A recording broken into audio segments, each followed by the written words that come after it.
Sometimes people think when Christians confront other Christians that it's the devil. No, it's not the devil.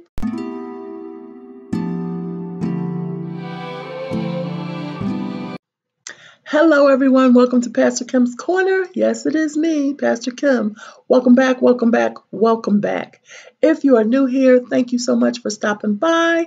Don't forget to like, subscribe, post a comment, hit the notification bell so that you will be notified every single time something is going on over here, okay?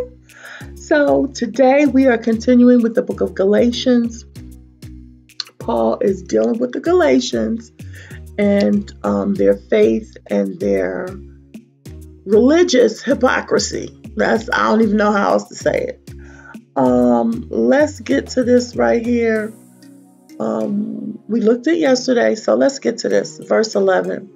When Cephas came to Antioch, I opposed him to his face, okay? He didn't do any backbiting or backstabbing. He opposed him to his face. Woo, Jesus. Do y'all hear that? Paul opposed him to his face. You know, sometimes people think when Christians confront other Christians that it's the devil. No, it's not the devil. You know. Okay, here we go. When Cephas came to Antioch, I opposed him to his face because he stood condemned. For before certain men came from James, he used to eat with the Gentiles, okay? But when they arrived, certain men with James arrived, he began to draw back and separate himself from the Gentiles because he was afraid of those who belonged to the circumcision group, okay?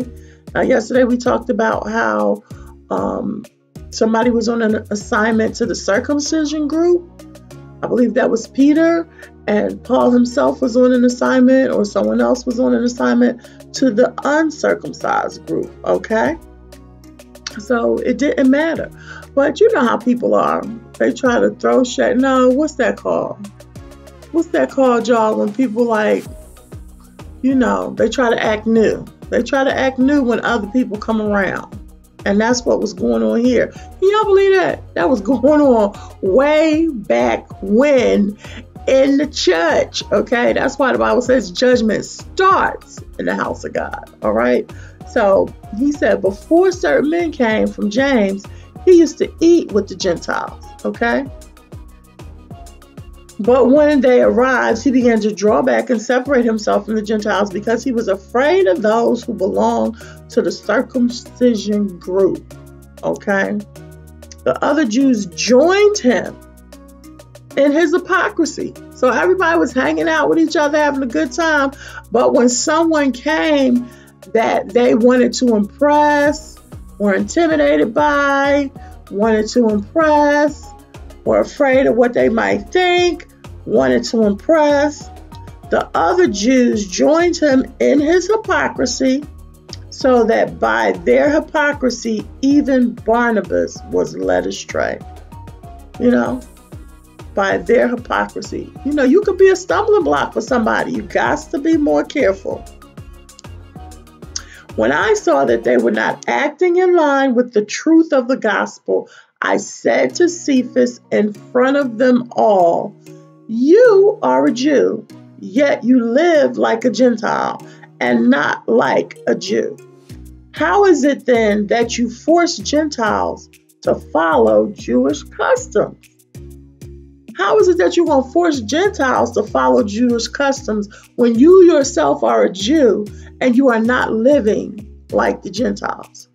Y'all see what was going on way back then? Way back then. The Baptist is upset with the Methodists, okay? The Methodist is upset with the Pentecostals. Y'all whole service too long. You ain't got to do all of that. And you ain't got to do all of that Shana Mahana. Y'all doing too much over there.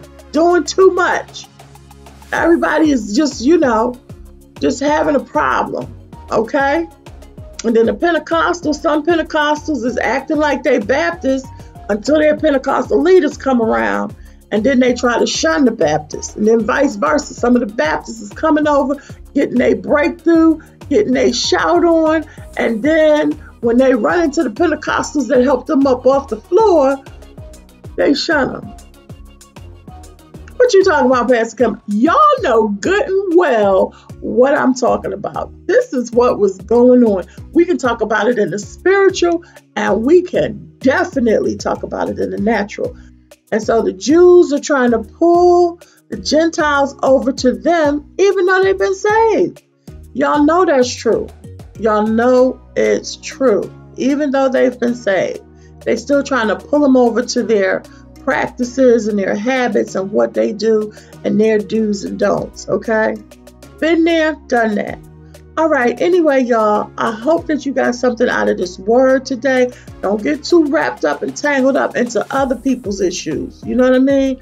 I had somebody tell me, this was a long time ago, that the Lord delivered them from earrings.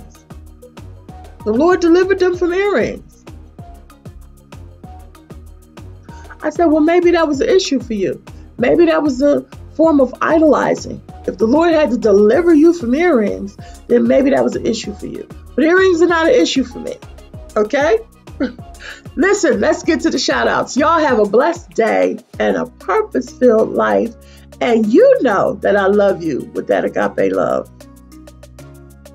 Okay, guys, my first shout out goes to Victor VE Universe.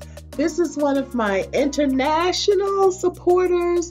Victor is a great supporter, and if you don't have him, please go over and check him out. He has a business channel. He talks about real estate. He talks about how to invest money, how to make money. Sometimes he does like live talk shows. Very, very business minded. So go over and check out Victor VE Universe. Okay, guys, my next shout out goes to Mun's Cooking Hobby. I love this channel. It's international. Thank you so much for coming in and leaving a comment. I appreciate you, and I've watched several of your videos. I'm always interested in how other countries or nationalities or cultures cook food. And so Mun's Cooking Hobby has a lot of short videos, easy to watch, doesn't take a lot of time, with very interesting recipes. So if you don't have Mun's Cooking Hobby, please go over and check the channel out. All right, guys,